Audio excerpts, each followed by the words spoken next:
En 1946, un car transportant des pèlerins du Beaujolais qui revenaient de Notre-Dame de la Salette à l'occasion de l'année mariale est privé de ses freins au milieu de la descente et chute dans le ravin de la Romanche. 18 pèlerins trouvent la mort dans l'accident. Novembre 1950, un avion s'écrase au sommet de l'Obiu, c'est le pic qui surplombe la Salette. Aucun des 58 passagers et membres d'équipage n'a survécu. En 1970, un car transportant des pèlerins avec une vitesse excessive heurte plusieurs murs avant de s'immobiliser sur le bas-côté. 5 passagers non-voyants, des aveugles donc, sont tués et on compte 40 blessés. Accident du car belge le 18 juillet 1973. 43 pèlerins meurent. 2 avril 1975, un car de 42 pèlerins du Loiret, revenant également d'un pèlerinage à Notre-Dame de la Salette et dont les freins ont cédé, emporte le parapet du pont et atterrit en contrebas. Bilan, 29 morts et 14 blessés. Accident du car de pèlerins polonais le 22 juillet 2007, 26 morts et 24 blessés. 27 juin 2010, un avion de tourisme s'est crashé à la Salette. Je vous le répète, Dieu parle cependant tantôt d'une manière, tantôt d'une autre, et l'on n'y prend point garde. Vous pensez que ces choses arrivent par hasard ? Vous pensez que Dieu ne parle pas d'une manière, tantôt d'une autre ? Alors c'est que, si vous pensez ceci, c'est que,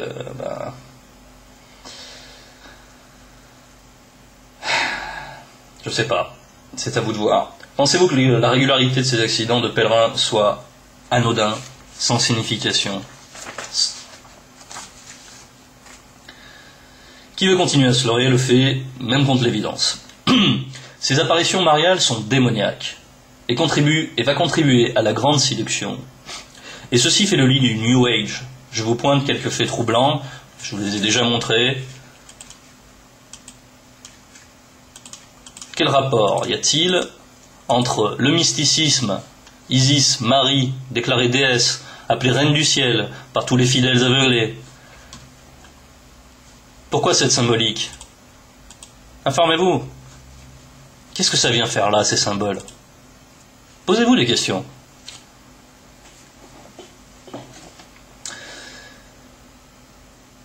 Donc, par rapport à l'étoile de Remphan que je souligne ici, c'est dans Acte 7, verset 43. Vous avez porté la tente de Moloch et l'étoile du dieu Remphan, ces images que vous vous êtes faites pour les adorer. Nulle part la parole mentionne l'étoile dite de David, c'est encore un mythe d'homme permettant de glorifier les anges déchus, et par là même de leur conférer de la puissance à l'insu des non-initiés aux profondeurs de Satan, et principalement des croyants qui n'ont pas reçu l'intelligence de Dieu, à savoir l'Esprit Saint. On va passer à autre chose, à un autre usage particulièrement fédérateur, comme celui de Marie, mais encore au-delà, qui passe toutes sortes de frontières. Les chapelets et les rosaires. Étrangement, ce support d'idolâtrie est exceptionnellement partagé par la majeure partie des institutions religieuses, et ceci à dessein, n'en doutez pas, puisque l'idolâtrie sert à la puissance de l'ennemi. Donc voici un chapelet dit chrétien. En voici un tibétain, un choki. Ah non, c'est un choki, ça c'est orthodoxe. Voici un chapelet tibétain, on appelle ça un malla de prière. Celui-ci il est fait en os de buffle. Chapelet tibétain, chapelet, voilà.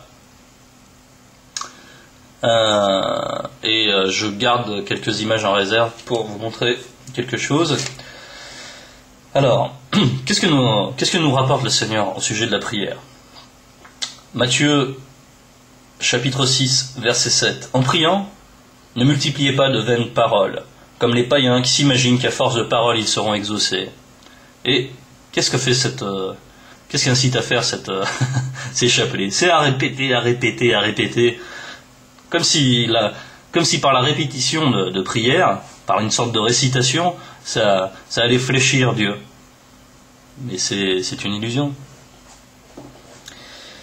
Si, comme nous le déclare Paul par l'Esprit Saint, le royaume de Dieu consiste en puissance, c'est donc bien sûr l'intensité, la sincérité et la pureté de la prière qui compte aux yeux de Dieu.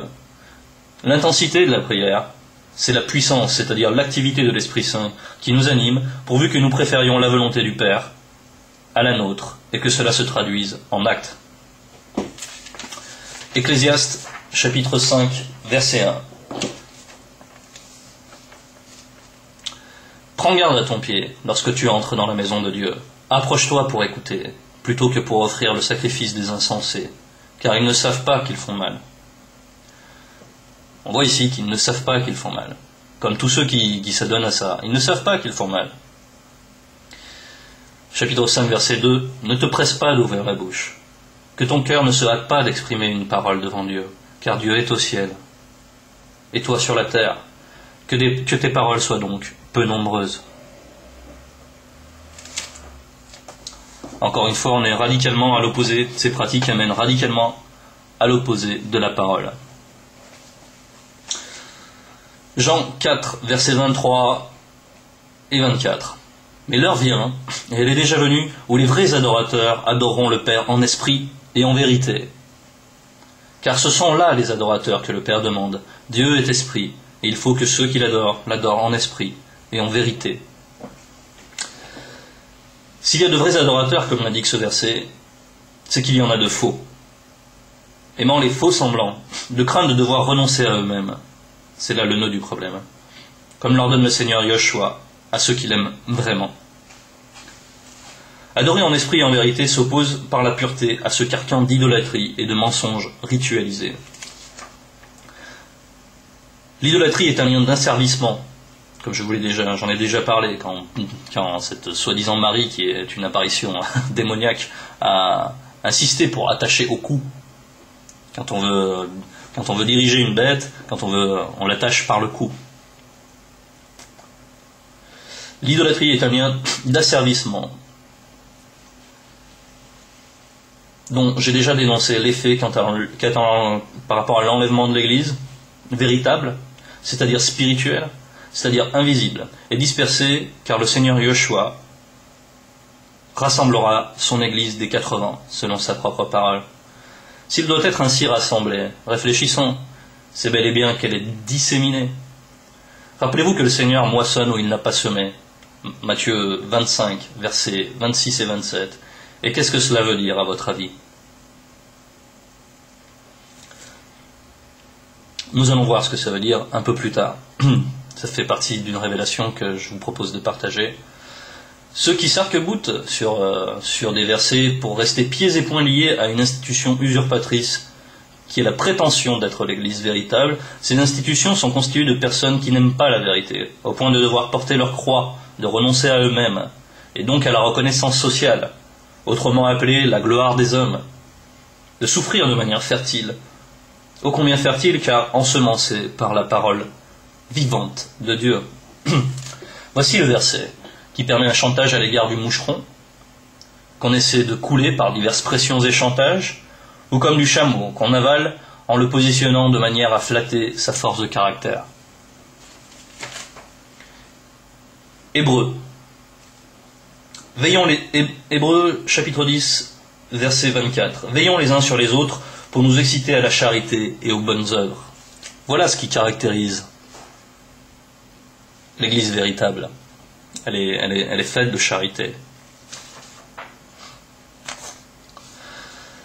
N'abandonnons pas notre assemblée comme c'est la coutume de quelques-uns, mais exhortons-nous réciproquement, et cela d'autant plus que vous voyez s'approcher le jour. Donc, la plupart du temps, les gens qui sont dans ces institutions utilisent ce verset. Mais l'assemblée, la véritable assemblée, est inspirée d'un amour véritable, c'est-à-dire par Dieu. Elle est donc fertile en charité et en bonnes œuvres, tandis que les institutions, elles, sont avides de dîmes et participations financières qui ne sont plus d'actualité. La dîme, c'est terminé, c'est révolu, car le sacerdoce a été renouvelé par Christ. Et les lois sacerdotales de l'ancienne alliance sont donc révolues. Et ça, c'est ce que vous pourrez comprendre en lisant attentivement, et si Dieu le permet, si vous le donne l'esprit pour le comprendre. C'est ce que rapporte l'épître aux Hébreux. L'assemblée véritable est hors institution, hors bâtisse. Comprenez-vous la portée de ce verset qui se répète tout au long de la Bible? La pierre qu'ont rejetée ceux qui bâtissaient est devenue la principale de l'angle. Psaume